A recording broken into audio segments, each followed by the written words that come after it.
Broncos be shaking up the roster? Well, their most recent workout might prove that Sean Payton is looking to beef up one particular area, and that being the tight ends. Welcome into the Broncos Breakdown by Chat Sports. My name is Moose, and yes, this is some Broncos news for you. The Broncos have worked out Gunnar Oakes, tight end of the Michigan Panthers, the UFL. Now, you're probably thinking, whoa, UFL tight end who was drafted in the 7th round of the UFL draft? Sign me up, right? Well, let's just be clear. This guy has not had the greatest football career whatsoever, but I do find it interesting that the Broncos decided to work him out. This, to me, leads me to one point about Sean Payton that I'll explore here in just a little bit. But let's talk about Gunnar Oakes, shall we? Now, I put the NFL logo there. I find that kind of funny because technically he's not an NFL free agent, right? Isn't he a UFL free agent? Never mind. I'm getting off point here. As a 4-year player from Eastern Michigan University, he is got a massive frame. The dude's a big boy. 6'5", 256 pounds.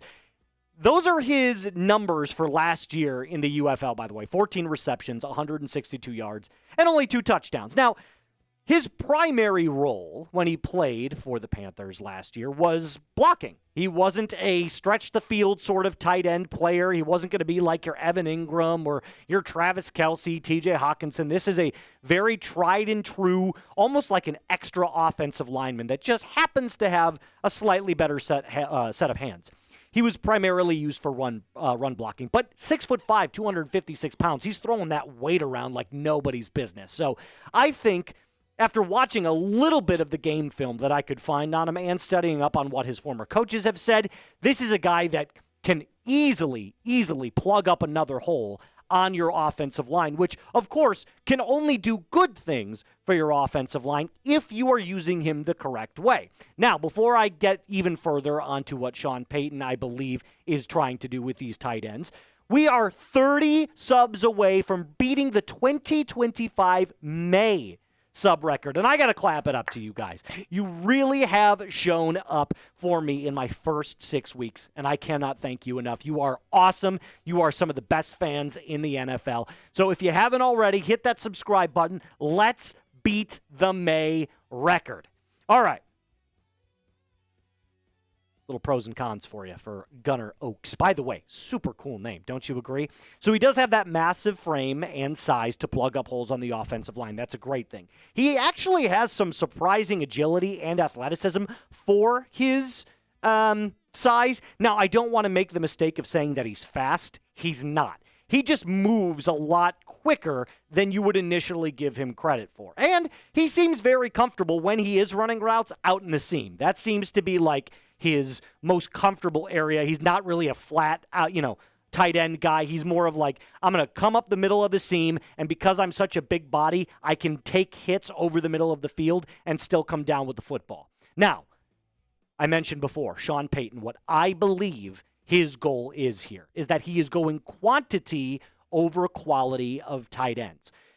We have watched Sean Payton, not only in New Orleans, but in his first couple of years here in Denver, that he primarily focuses on the tight ends and the running backs in his offense. That's where the Joker term comes from. He wants dual, versatile players that can do both, not only on the offensive line, but in the backfield. And the way that the Broncos tight end room is currently drawn up, Evan Ingram, obviously tight end 1. Then you have Adam Troutman, who also, by the way, is a good blocker.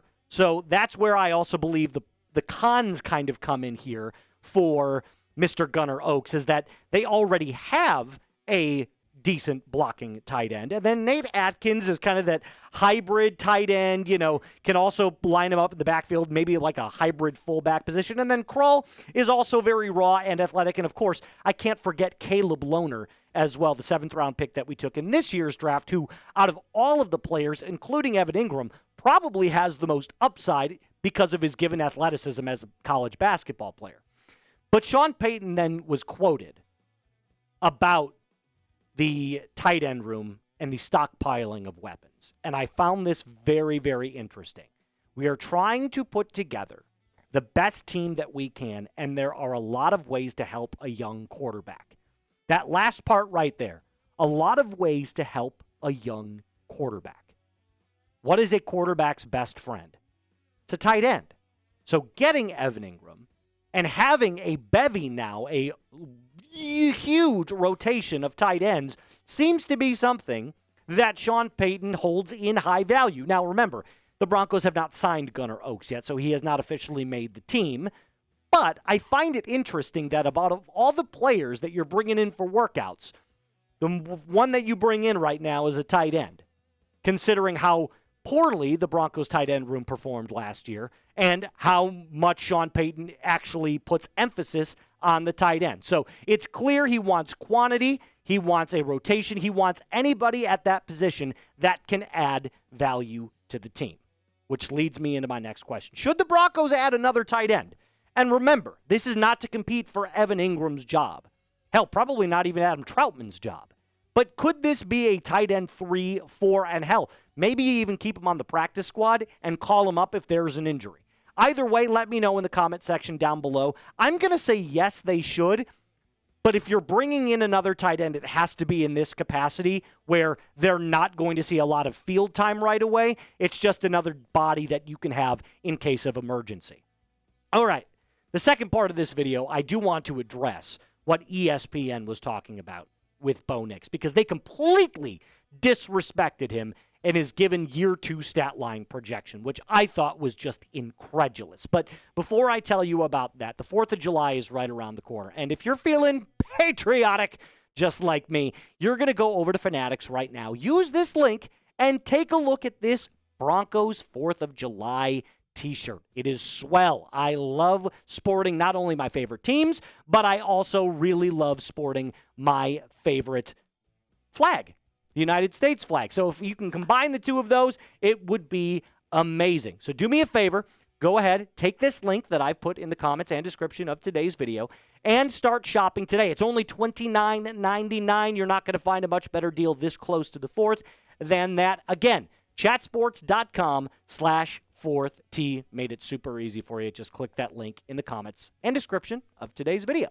All right, so before I get into what ESPN predicted for this year, Bo's second year, I want to talk about what Bo did last year. And it was clear that the first 3 to 4 weeks, Bo struggled. Rookie growing pains happens to almost every single rookie outside of a Jaden Daniels. But the second half of the season, Bo really balled out and proved that I believe he's already the franchise quarterback. That much is true. But how high is his ceiling? Exactly. That remains to be seen.